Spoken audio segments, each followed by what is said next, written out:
بسم اللہ الرحمن الرحیم۔ شروع کرتا ہوں اس پاک پروردگار کے نام سے جس کے قبضے میں ہم سب کی جان ہے۔ گلابی پوئٹری کے معزز دوستو، السلام علیکم ورحمۃ اللہ وبرکاتہ۔ حضرت ابو ہریرہ رضی اللہ تعالی عنہ کی بھوک۔ حضرت مجاہد بیان کرتے ہیں کہ حضرت ابو ہریرہ رضی اللہ تعالی عنہ فرمایا کرتے تھے کہ اللہ کی قسم، میں بھوک کی وجہ سے اپنے جگر کو زمین سے چپٹا دیتا تھا اور بھوک کی وجہ سے اپنے پیٹ پر پتھر باندھ لیا کرتا تھا۔ ایک دن میں اس راستے پر بیٹھ گیا جس راستے سے یہ حضرات آتے تھے، چنانچہ حضرت ابو بکر صدیق رضی اللہ تعالی عنہ وہاں سے گزرے۔ میں نے ان سے کتاب اللہ کی ایک آیت کے بارے میں پوچھا۔ میں نے تو صرف اس لیے پوچھا تھا تاکہ یہ مجھے اپنے ساتھ اپنے گھر لے جائیں، لیکن انہوں نے ایسا نہ کیا۔ غالباً ان کا ذہن اس طرف منتقل نہیں ہوا، یا ان کو اپنے گھر کا حال معلوم ہوگا کہ وہاں بھی کچھ نہیں ہے۔ پھر حضرت عمر رضی اللہ تعالی عنہ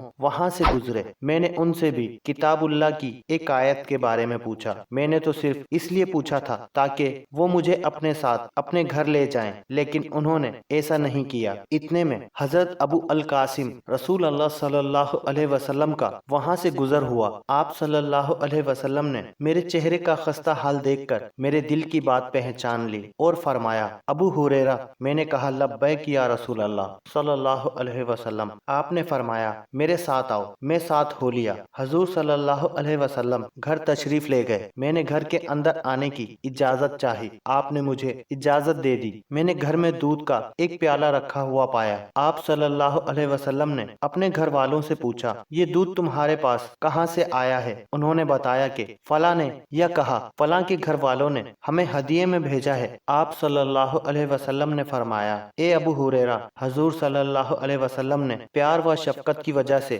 ان کے نام ابو ہریرہ کو مختصر کر کے ابو ہور کر دیا۔ میں نے عرض کیا، لبیک یا رسول اللہ صلی اللہ علیہ وسلم۔ آپ صلی اللہ علیہ وسلم نے فرمایا، جاؤ اہل صفا کو میرے پاس بلا لاؤ۔ حضرت ابو ہریرہ رضی اللہ تعالیٰ عنہ فرماتے ہیں کہ اہل صفا اسلام کے مہمان تھے جن کا نہ کوئی گھر تھا اور نہ ان کے پاس مال تھا۔ جب حضور صلی اللہ علیہ وسلم کی خدمت میں کہیں سے ہدیہ آتا تو خود بھی استعمال فرماتے اور اہل صفا کو بھی دے دیتے، اور جب آپ کے پاس صدقہ آتا تو خود استعمال نہ فرماتے بلکہ وہ سارے کا سارا اہل صفا کے پاس بھیج دیتے اور اس میں سے خود کچھ استعمال نہ فرماتے۔ اہل صفا کو بلانے سے مجھے بڑی پریشانی ہوئی، کیونکہ مجھے امید تھی کہ اس دودھ میں سے مجھے اتنا مل جائے گا کہ جس سے باقی ایک دن رات آسانی سے گزر جائے گا، اور پھر میں ہی قاصدین بن کر جا رہا ہوں۔ جب وہ لوگ آئیں گے تو میں ہی ان کو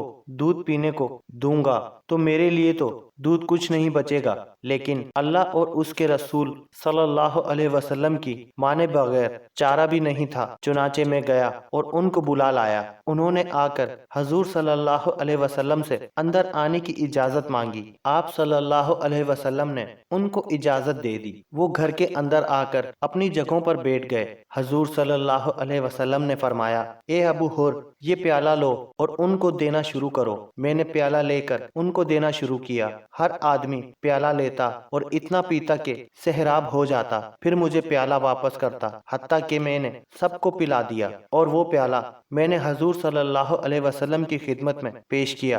آپ صلی اللہ علیہ وسلم نے پیالہ اپنے دست مبارک میں لیا اور ابھی اس میں دودھ باقی تھا۔ پھر آپ صلی اللہ علیہ وسلم نے اپنا سر اٹھایا اور مجھے دیکھ کر مسکرائے اور فرمایا، اے ابو ہر۔ میں نے کہا، لبیک یا رسول اللہ صلی اللہ علیہ وسلم۔ آپ صلی اللہ علیہ وسلم نے فرمایا، بس میں اور تم باقی رہ گئے ہیں۔ میں نے کہا، یا رسول اللہ صلی اللہ علیہ وسلم، آپ نے سچ فرمایا۔ حضور صلی اللہ علیہ وسلم نے فرمایا، لو اب تم بیٹھ جاؤ اور تم پیو۔ چنانچہ میں بیٹھ گیا اور میں نے خوب دودھ پیا۔ آپ صلی اللہ علیہ وسلم نے فرمایا، اور پیو۔ میں نے اور پیا۔ آپ صلی اللہ علیہ وسلم مجھ سے بار بار فرماتے رہے کہ اور پیو، اور میں اور پیتا رہا، یہاں تک کہ میں نے کہا، قسم ہے اس ذات کی جس نے آپ صلی اللہ علیہ وسلم کو حق دے کر بھیجا ہے، اب میں اپنے میں اس دودھ کے لیے کوئی راستہ نہیں پاتا ہوں، یعنی اور دودھ پینے کی گنجائش نہیں ہے۔ آپ صلی اللہ علیہ وسلم نے فرمایا،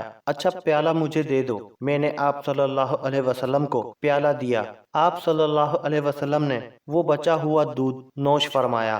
حضرت ابو ہریرہ رضی اللہ تعالی عنہ فرماتے ہیں کہ ایک مرتبہ مجھ پر 3 دن ایسے گزرے کہ مجھے کھانے کو کچھ نہ ملا۔ میں گھر سے صفا جانے کے ارادے سے چلا، لیکن میں راستے میں کمزوری کی وجہ سے گرنے لگا۔ مجھے دیکھ کر بچے کہتے کہ ابو ہریرہ کو جنون ہو گیا ہے۔ میں پکار کر کہتا نہیں، تم مجنون ہو، یہاں تک کہ ہم صفا پہنچ گئے۔ وہاں میں نے دیکھا کہ حضور صلی اللہ علیہ وسلم کی خدمت میں 2 پیالے سرید لایا گیا ہے، اور آپ صلی اللہ علیہ وسلم نے اہل صفا کو بلا رکھا ہے اور وہ سرید کھا رہے ہیں۔ میں گردن اونچی کر کے دیکھنے لگا تاکہ حضور صلی اللہ علیہ وسلم مجھے بلا لیں۔ میں اس کوشش میں تھا کہ اہل صفا کھانے سے فارغ ہو کر کھڑے ہو گئے اور پیالے کے کناروں میں تھوڑا سا کھانا بچا ہوا تھا۔ اس سب کو حضور صلی اللہ علیہ وسلم نے جمع فرمایا تو ایک لقمہ بن گیا، جسے آپ صلی اللہ علیہ وسلم نے اپنی انگلیوں پر رکھ کر مجھ سے فرمایا،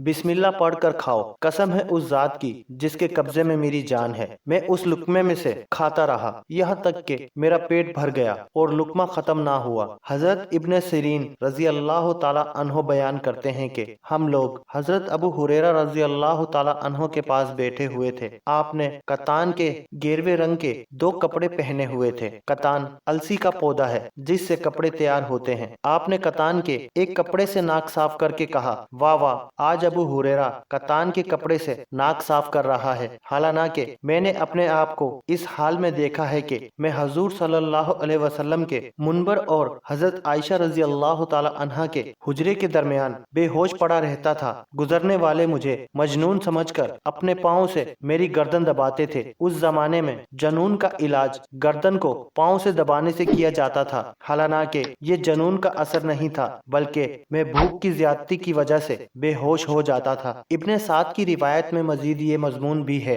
کہ میں نے اپنے آپ کو اس حال میں دیکھا ہے کہ میں عفان کے بیٹے اور غزوان کی بیٹی کے ہاں مزدوری پر کام کیا کرتا تھا، اور میری مزدوری یہ تھی کہ مجھے کھانا ملے گا اور سفر میں اپنی باری پر سوار ہونے کا موقع ملے گا۔ جب وہ لوگ سوار ہو جاتے تو میں سواری کو پیچھے سے ہانکتا، اور جب وہ کہیں ٹھہرتے تو میں ان کی خدمت کرتا۔ ایک دن غزوان کی بیٹی نے مجھ سے کہا، تم ننگے پاؤں سواری کے پاس آیا کرو اور کھڑے کھڑے اس پر سوار ہوا کرو، یعنی ہم تمہاری وجہ سے دیر نہیں کر سکتے، نہ اس کا انتظار کر سکتے ہیں کہ تم پاس آ کر جوتی اتارو اور پھر سوار ہو، اور نہ تمہیں سوار کرنے کے لیے سواری کو بٹھا سکتے ہیں۔ اور اب اللہ تعالیٰ نے غزوان کی بیٹی سے میری شادی کرا دی ہے، تو میں نے بھی اس کو ذرا مذاق سے اس کی بات یاد کراتے ہوئے کہا، تو ننگے پاؤں سواری کے پاس آیا کر اور کھڑے کھڑے اس پر سوار ہوا کر۔ اور اس سے پہلے ابن سعد نے سلیم بن حیان سے یہ روایت کی ہے کہ وہ فرماتے ہیں کہ میں نے اپنے والد سے سنا، وہ فرما رہے تھے کہ میں نے حضرت ابو ہریرہ رضی اللہ تعالی عنہ کو فرماتے ہوئے سنا کہ میں نے یتیمی کی حالت میں پرورش پائی اور مسکینی کی حالت میں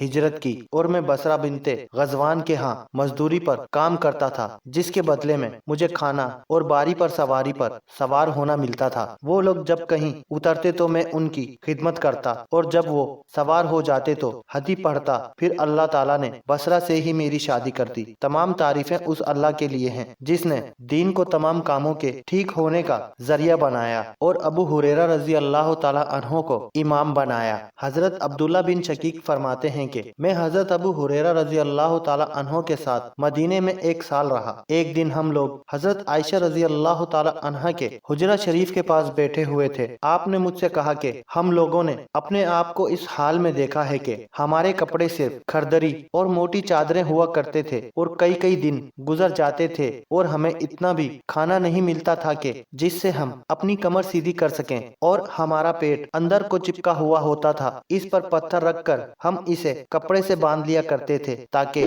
ہماری کمر سیدھی رہے۔ امام احمد رحمۃ اللہ علیہ حضرت ابو ہریرہ رضی اللہ تعالی عنہ سے روایت کرتے ہیں کہ انہوں نے فرمایا کہ نبی کریم صلی اللہ علیہ وسلم کے زمانے میں ہمارا کھانا صرف کھجور اور پانی تھا۔ اللہ کی قسم، ہمیں تمہاری یہ گندم نظر بھی نہیں آتی تھی، اور ہمیں پتہ بھی نہیں تھا کہ یہ گندم کیا چیز ہوتی ہے، اور حضور حضور صلی اللہ علیہ وسلم کے زمانے میں ہمارا لباس دیہاتیوں والی اونی چادر تھا۔ معزز دوستو، آج کی ویڈیو بس یہیں تک۔ امید ہے یہ ویڈیو آپ کو بہت پسند آئی ہوگی۔ ویڈیو پسند آنے کی صورت میں ویڈیو کو لائک اور شیئر ضرور کیجیے گا، اور صدقہ جاریہ سمجھ کر اپنے دوست احباب کے ساتھ شیئر ضرور کیجیے گا، اور کمنٹس باکس میں اپنی رائے کا اظہار بھی ضرور کیجیے گا۔ اسی کے ساتھ آپ کا دوست رانا خالد آپ سے اجازت چاہتا ہے، پھر ملیں گے کسی نئی کہانی کے ساتھ۔ تب تک کے لیے اللہ ہم سب کا حامی و ناصر۔ اللہ حافظ۔ السلام علیکم ورحمۃ اللہ وبرکاتہ۔